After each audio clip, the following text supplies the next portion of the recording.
Bonjour à tous, aujourd'hui vite fait on va parler d'un set Lego Ninjago sorti en 2015. Il s'agit de la référence 10737, le Titan Mech Battle ou en français le combat des titans. Il contient 754 pièces et coûte 59,99 €. Donc un des gros modèles entre guillemets de cette seconde vague Ninjago 2015 et qui d'ailleurs contient aussi 5 figurines dont 3 ninjas, soit en fait plus de figurines gentilles entre guillemets que méchantes, ce qui est une première dans cette vague-là, si je ne dis pas de bêtises.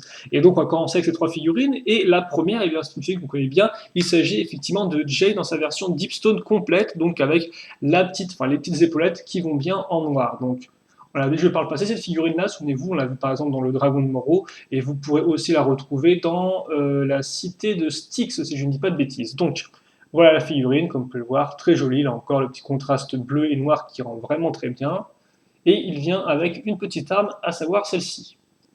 Donc ça, c'est pour notre ami Jay. Ensuite, seconde figurine, et pas des moindres, car figurine plus ou moins exclusive à ce set-là, il s'agit de Zane en version Deepstone. Souvenez-vous, Zane, on l'avait lui aussi déjà vu dans un autre modèle, le Chain Cycle Ambush, mais en version Airjitsu. Là, il est vraiment en version Deepstone avec la tenue qui va bien, les épaulettes, et donc là encore, le contraste clair et sombre, avec forcément blanc contre noir, entre guillemets, rend encore mieux, j'ai envie de dire. Donc c'est vraiment très très propre et très jolie figurine que Zane, comme vous pouvez le voir, en version Deepstone. Alors après, par contre, effectivement, je dis exclusif, pas vraiment, parce que vous pouvez aussi la retrouver dans le temple du Airjitsu. Seul problème, le temple du Airjitsu est un modèle qui coûte 200 € si je dis pas de bêtises, et qui sera assez rare à trouver quand il sera sorti. Vu qu'au moment où je fais la vidéo, il n'est pas encore sorti. Donc autant vous dire, dans les modèles abordables, voilà, c'est le seul dans lequel vous pouvez le trouver. Et enfin, on se quitte avec une figurine qu'on connaît déjà, mais qu'on ne connaît pas déjà de la vague 2, mais de la vague 1. En effet, c'est Samurai X, donc, qui nous revient avec le même imprimé que dans la première vague de l'année. Et donc en soi, c'est pas non plus un gros problème, car souvenez-vous, auparavant dans la vague 1, elle n'apparaissait que dans un seul set, le Ninja DBX, le gros camion, donc la vague 1. Donc c'est quand même cool de l'avoir pour un peu moins cher dans d'autres modèles. Voilà. D'autant plus qu'Ornia est toujours sympathique et permet de compléter votre collection de ninjas avec justement les 5 ninjas habituels. Donc voilà, Samurai X qui nous revient et qui, comme on peut voir, très très propre encore. Elle a tout l'attirail qui va bien. Rapidement, la lame du vent de Zane, voilà. Hop là, on en reparlera après de ça. Et on va finir donc avec les fantômes. Et on aura 2 maîtres cette fois-ci, donc aucun guerrier fantôme, juste des maîtres, donc à savoir Bancha, comme vous pouvez le voir, qui est la maître des lames, si je ne dis pas de bêtises. Sauf que là, c'est Bancha Compo avec des jambes normales. Pourquoi des jambes normales? Eh bien simplement pour pouvoir entrer dans son robot. Ou dans son mec, hein, si vous préférez. Et Comper, elle a une lame fantôme pour transformer tout ce qu'elle touche en fantôme. Voilà, et pour le reste, hein, à part les jambes, c'est la Bancha classique avec la petite cagoule transparente à l'arrière et les épaulettes.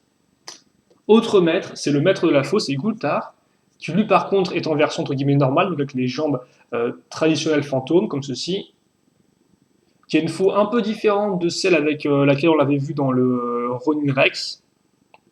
Et voilà, pas grand chose de plus à dire sur Gultar. Encore très jolie figurine, hein, comme on peut remarquer, avec son côté un peu qui fait penser à la mort, voilà, dans l'imagerie avec la grande faux. Donc vraiment très jolie figurine que Gultar. Et enfin, on se quitte avec un fantôme hurleur, ou un screamer, comme on peut le voir, qui a 2 katanas.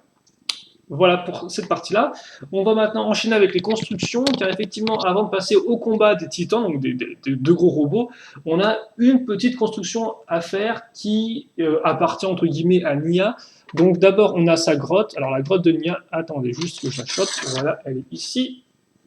Donc franchement, pas grand-chose à dire, comme vous pouvez le voir. C'est à nouveau une structure qui permettra de maintenir en place, si on souhaite, la lame du vent, car effectivement ici on a un petit clip. Et à part ça, pas grand-chose de plus à en dire, hein. Un écran de contrôle, un outil, et puis c'est à peu près tout.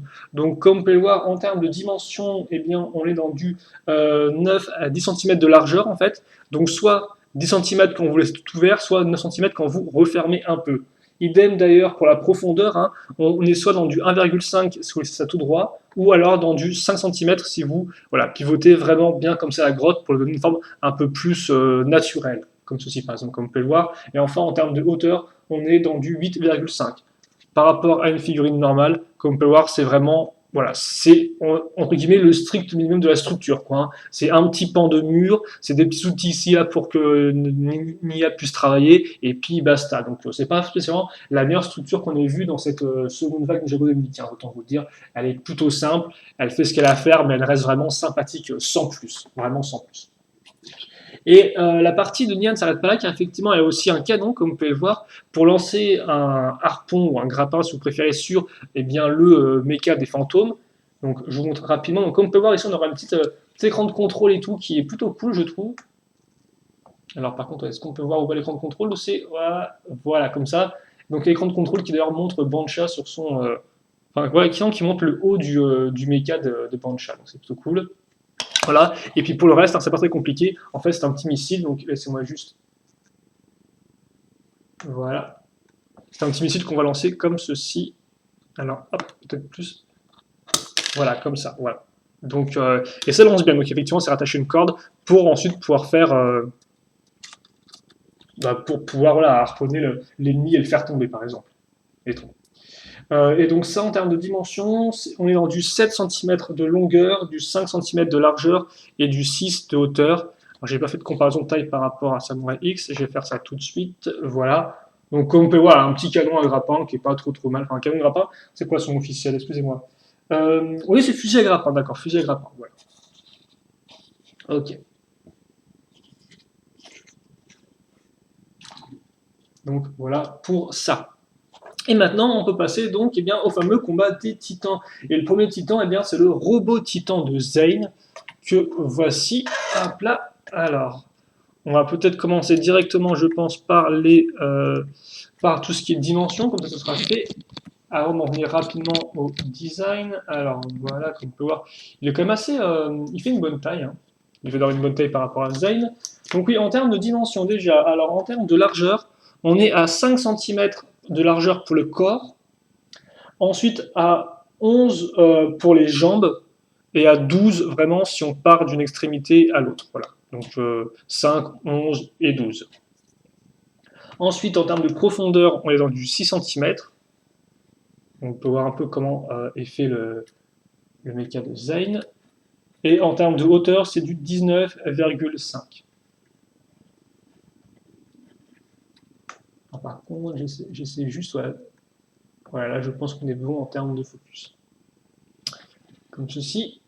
Donc oui, où j'en étais, moi, bien effectivement, donc le mecha de Zen, rapidement, qu'est-ce qu'il y a à dire dessus? Déjà, comme vous pouvez le voir, il a un look vraiment très typé futuriste, il a des éléments assez, avec des grandes pièces très lisses, des éléments un peu aussi carrés, comme vous pouvez le voir, avec par exemple les jambes qui sont vraiment très massifs.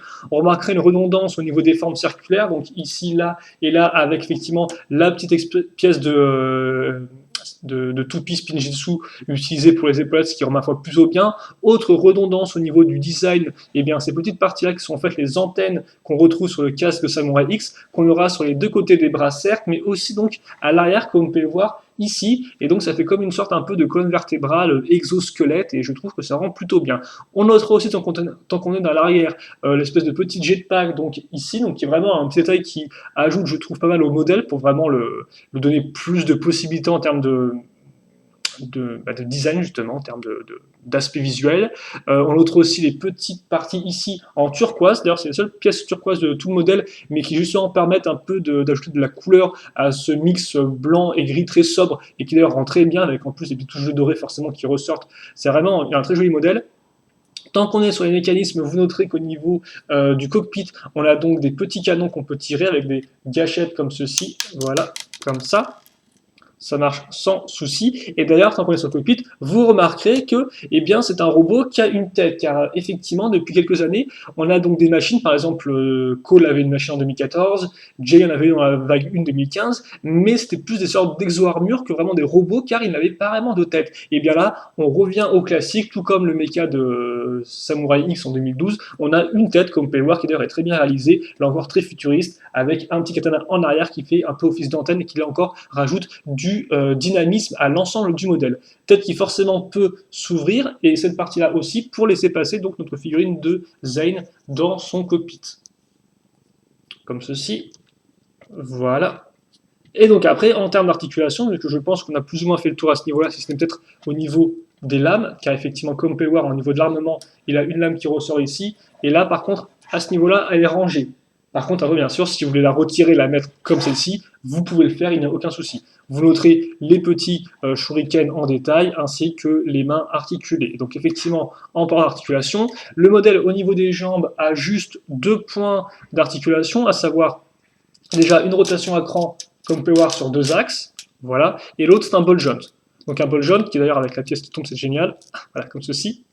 Donc un vol jaune qui d'ailleurs sera un peu bloqué comme on peut voir sur l'arrière, donc le pied remonte, donc vous n'êtes pas entièrement libre de tous les mouvements. Néanmoins, vous pouvez quand même faire des choses assez intéressantes avec lui, qui est un peu plus articulé effectivement que l'autre mécanique qu'on verra après. Ensuite, articulation au niveau du bassin, donc rotation, là encore très chouette pour donner du dynamisme à l'ensemble. Et pour ce qui est des bras, eh bien, c'est un ball joint au niveau de l'épaule. Et pour ce qui est des coudes, ce sont des rotations toutes simples, comme vous pouvez le voir. Voilà, donc ça bloque à 80 degrés. Et comme vous avez pu remarquer, les mains, elles aussi, sont articulées. Et je crois que c'est à peu près tout. Comme vous avez pu voir, la tête peut se soulever et se baisser pour laisser passer la figurine. Et donc, je pense qu'on a fait le tour pour le robot titan de Zane, qui, comme vous pouvez voir, rend vraiment très bien. Je trouve vraiment très propre. D'ailleurs, vous noterez aussi des petites pièces comme ça, là, avec les rainures à ce niveau-là, qui rajoutent des éléments de détail en plus au corps. Voilà, donc vraiment très joli modèle. Peut-être un peu carré pour certains, mais je trouve qu'il fonctionne bien. Parce que c'est vrai qu'effectivement, on a un peu ce contraste entre les grosses parties, les grosses jambes très carrées, les bras un peu plus fins. Mais bon, voilà. Donc ça, c'est son robot titan. On passe maintenant eh bien, au Meckenstein, qui est en fait le robot des fantômes. Et comme vous pouvez le voir là, c'est complètement différent. Déjà au niveau des couleurs, on est bien sûr dans les couleurs des fantômes, donc on est dans du beaucoup plus sombre, malgré les contrastes avec la couleur un peu pistache utilisée pour les lames, comme vous pouvez le remarquer. Et aussi forcément niveau masse, hein, il est beaucoup plus massif avec des grosses jambes d'ailleurs qui, comme vous pouvez le voir, sont assez bien faites parce qu'elles utilisent des pièces comme ceci qui sont en fait des extensions d'armure qu'on peut retrouver sur le thème Hero Factory, ainsi que par exemple les roues dentées à ce niveau-là, mais aussi des grosses épaulettes qu'on peut avoir faites avec des pièces d'avant de train qui forcément rappelleront le mecha de Samurai X. Et d'ailleurs, les comparaisons avec le mecha de Samurai X ne s'arrêteront pas là, comme on le verra juste après. Donc, il est vraiment plus massif. Et surtout, il a 4 bras. Voilà, il a quand même 4 bras. Donc, ça, effectivement, c'est une première pour un mecha Ninjago. Et ça rappellera aussi un peu le mecha qu'on avait vu dans la série qui appartenait à Garmadon, qu'on avait pas eu en modèle et qui avait lui aussi 4 bras. Donc c'est plaisant effectivement de voir qu'il a été reprise enfin en modèle. Vous noterez, tout comme Samurai X, qu'effectivement, en plus des épaulettes, elle a aussi un jetpack à l'arrière, à ce niveau-là, tout comme le fanion ici, et forcément, élément qui ne trompe pas, le casque. Effectivement, le casque de samouraï qu'on retrouve à ce niveau-là, mais un peu différent, avec des ailes de chauve-souris, ainsi qu'une araignée transparente au milieu, qui d'ailleurs rend très bien. Le casque est vraiment très bien réalisé, je trouve, il est très très propre. Le cockpit, quant à lui, comme vous pouvez le voir, est un peu plus spartiate que celui de Zane, qui d'ailleurs n'avait pas de commande en particulier, mais là vraiment, il faut se mettre debout pour tenir. Alors à noter que vraiment, vous pouvez mettre Banshee avec son arme dedans. Voilà, comme ça, je pense que je vais arriver, moi aussi, ouais, comme ça, en un coup, hop là, et voilà, hein, Banshee est ici. Et d'ailleurs, tant que je suis avec les comparaisons de taille et les dimensions, on va faire donc un autre petit turnaround. Et rapidement, la dimension, donc en termes de largeur, on est à 6,5 pour le corps, 14 pour les pieds, et enfin 16 quand même, plus si on part d'un bras à l'autre ou d'une épaulette à l'autre. Voilà. Donc comme on peut voir, il est assez massif. En termes de profondeur, 8 à 9 cm de profondeur, et en termes de hauteur, 21 plus en termes de hauteur. Voilà. Après, en termes d'articulation, rapidement, qu'est-ce qu'on peut en dire? Eh bien, il a lui aussi une articulation au niveau du bassin. Au niveau des jambes, il a l'articulation, ça fait effectivement, il a 2 crans ici, donc on pourrait penser que les jupes vont boucher, mais pas trop au final. Elles ne bougent pas trop les mécanismes, elles ne bloquent pas trop, je vais dire, les articulations. Et par contre, à l'inverse, les pieds, comme vous pouvez le voir, ont cette espèce de grosse partie pentue qui descend, ce qui fait que forcément, eh bien, le pied se bloque directement comme ça ou comme ça, donc ça fait qu'il est assez peu articulé. Donc il faudra un peu le bouger sur les côtés si vous voulez vraiment stabiliser vos poses avec ce modèle-là. Pour le reste, au niveau des bras, on a, comme vous pouvez le voir, eh bien, 2 bols jaunes à chaque fois, donc, ce qui permettront quelques poses, même si là encore, comme on a 4 bras ensemble, des fois c'est un peu dur de les complimenter ou vraiment d'arriver à en placer un par rapport à l'autre, c'est comme on peut voir, des fois ça peut être un peu galère, mais néanmoins il y a quand même une bonne polyvalence des poses. Là encore, chacune des mains a 3 petites griffes qui peuvent être pivotées, et les épaulettes peuvent être levées ou baissées, tout comme cette partie-là, et je pense qu'on a fait le tour à ce niveau. Donc ouais, franchement sympathique le fanion par exemple à l'arrière qu'on peut voir qui est vraiment différent des deux côtés. Peut-être que je montre ça un peu mieux aussi, quitte à le faire. Voilà, hein. Comme ça. Bon, et je pense qu'on a fait le tour pour le Meckenstein, parce qu'en soi, j'ai rien de plus à rajouter sur le design. Donc, comme j'ai dit, qui est au final très proche du Sud Samurai X, et pour une raison particulière, alors vous pourrez voir vous-même dans la série, je pense. Hop là. Et bah, on peut faire je pense qu'on peut faire le bilan maintenant, effectivement. Juste peut-être les mettre en pause, mais sinon, à part ça, on est plutôt bon. Juste ma lumière qui est un peu pérave par contre. Voilà. Donc, le combat des titans, est-ce que c'est un truc que je vous conseille ou pas? Bah, en fait, oui, je peux vous le conseiller parce que j'ai assez peu de problèmes en soi. Alors, il n'est pas non plus parfait, je dois avouer, mais il se débrouille plutôt pas mal. Alors, comme peut voir, ouais, ça, je vais faire des poses de ce type-là, par exemple, avec les deux lames en bas pour la défense et les deux lames au-dessus pour l'attaque. Voilà, comme ceci,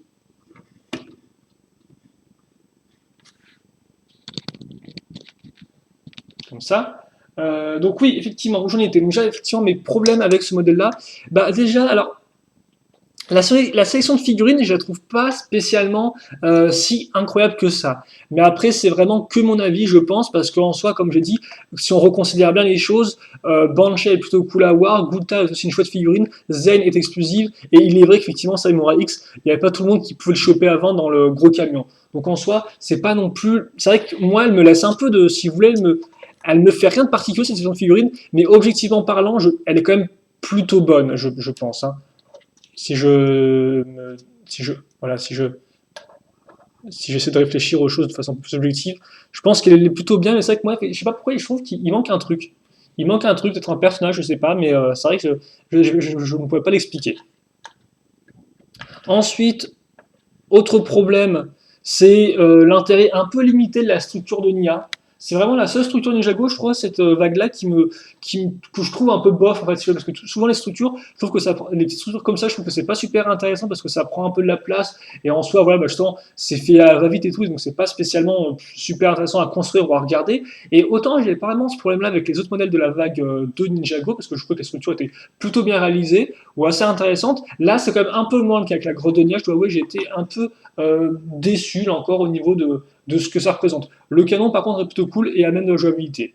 Voilà. Et enfin, dernier petit problème que j'ai pu avoir, c'est les articulations. Voilà, les articulations, on ne peut le nier franchement, des jambes sont un peu limitées, surtout pour le Meckenstein. Autant pour celui de Titan Zen, c'est pas spécialement un gros problème, on peut faire des pauses, mais il est vrai que voilà, je pense qu'ils ont vraiment voulu faire en sorte que les jambes maintenaient le reste du corps et n'allaient pas s'effondrer sous le poids du corps, d'où des articulations plus limitées et en plus qui sont bloquées au niveau des pieds. Mais il est vrai qu'en termes de pose, des fois, c'est quand même un peu compliqué de faire les choses. Donc ça aussi, ça peut être un problème. Après, pour le reste, effectivement, c'est vrai que je peux vous conseiller parce que déjà, eh bien, c'est le retour un peu des mechas complets dans le sens où ils ont une tête, ils sont assez grands, c'est vraiment du genre voilà un robot avec un cockpit. Donc ça, c'est vraiment sympathique de revoir ça après 2012 ou même 2013, je dirais, avec le robot de Lloyd peut-être. Voilà.